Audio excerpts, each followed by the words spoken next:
तो देखो हम आपसे स्पष्ट कहते हैं कि प्याज लहसुन पाना कोई पाप नहीं है, क्योंकि इसमें किसी की हत्या नहीं है।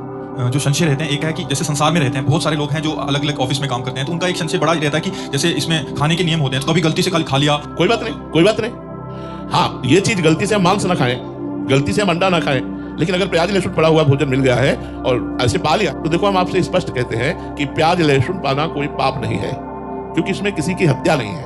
जैसे आलू पैदा होती है, ऐसे ये प्याज लहसुन पैदा होता है, पर ये घोर तमोगुणी है। इसलिए हमारे संतों ने, हमारे भगवत समाज ने इसे त्याग किया है कि ये तमोगुण प्रमाद पैदा कर देगा, पाप प्रवृत्ति पैदा कर देगा, निद्रा आलस्य प्रमादोत्थम तत्तामस उदाहृतम, इसलिए इसका त्याग किया गया है। यदि आप दीक्षा लिए हो, ना पाओ बहुत अच्छा है, लेकिन सर्विस में हो, आपकी रसोई में वही बनता है, तो आप भगवान नाम लेकर पाओ और खूब नाम जप करो, मंत्र जप करो। इसलिए कह रहा हूं कि कम से कम नाम जप और मंत्र जप तो होगा। आप उसके लिए कि जब हम प्याज लहसुन छोड़ेंगे तब हम नाम जप करेंगे, तो पता नहीं हम जिए कि ना जिए।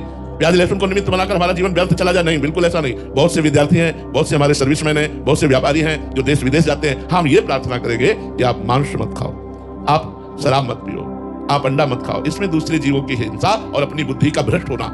लेकिन अगर कहीं ऐसा कोशिश करो कि प्याज लहसुन न पाओ, लेकिन अगर ऐसा है कि आप बिना प्याज लहसुन के भोजन के मिलता ही नहीं है, तो आप आओ, राधा राधा जपो, आपका मंगल होगा, आपका कल्याण होगा, निश्चित समझो, आप इसमें डरो मत। दूसरा डर ये रहता है महाराज जी कि जैसे गुरु द्वारा कुछ नियम मिले जाते हैं, जैसे 11 माला करनी है, तो कभी छूट गया तो फिर बड़ा अपराध लगता है। देखो उसके नियम बताएं। जैसे हम लोग बोला कि 11 माला आपको करना है, अब आपके आज के 11 माला गए, अब कल बैठ के 22 माला जपने का टाइम नहीं है, तो 12 माला कर लो, 11 दिन 12 माला कर लो, हो गया। एक एक माला रोज बढ़ाते चले जाएंगे तो 11 माला का क्रम पूरा हो जाएगा। 2 माला बढ़ा दिया तो और कम हो जाएगा, 3 माला बढ़ा दिया तो और कम। हम इस तरह का जोड़ रखे, मानो 2 दिन हम 11 दूनी 22 माला जपना चाहिए, हम नहीं जप पाए।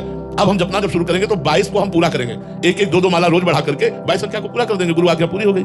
और एक और रहता है कि कभी 15 दिन हॉस्पिटल में रहना पड़ गया तो कितने पीछे छूट जाएंगे, फिर वो पूरा ही छूट जाएगा। नहीं, अस्वस्थ अवस्था में नियम का पालन ना होने पर उसे अपराध नहीं माना जाता। यदि आप बीमार हो, 20 दिन 25 दिन आपसे बिल्कुल भजन नहीं हुआ, तो वो आपका अपराध नहीं माना जाएगा, क्योंकि आप अस्वस्थ है। स्वस्थ अवस्था में, अब जैसे बेटी का ब्याह है, वो कार्यक्रम में फंसा हुआ है, वो 11 माला लेके थोड़ी बैठेगा, वहां तो बहुत से कार्यक्रम है, तो 2 दिन 3 दिन 4 दिन उत्सव संपन्न किया और एक एक माला रोज बढ़ा दिया, महीने में पूरा हो जाएगा। लेकिन अगर आप बीमार है तो आपका कोई अपराध नहीं, आप नाम जप कर सकते हैं, बड़े बड़े भगवत स्मरण कीजिए। वो नियम स्वस्थ पुरुष के लिए है, बीमार के लिए नहीं है।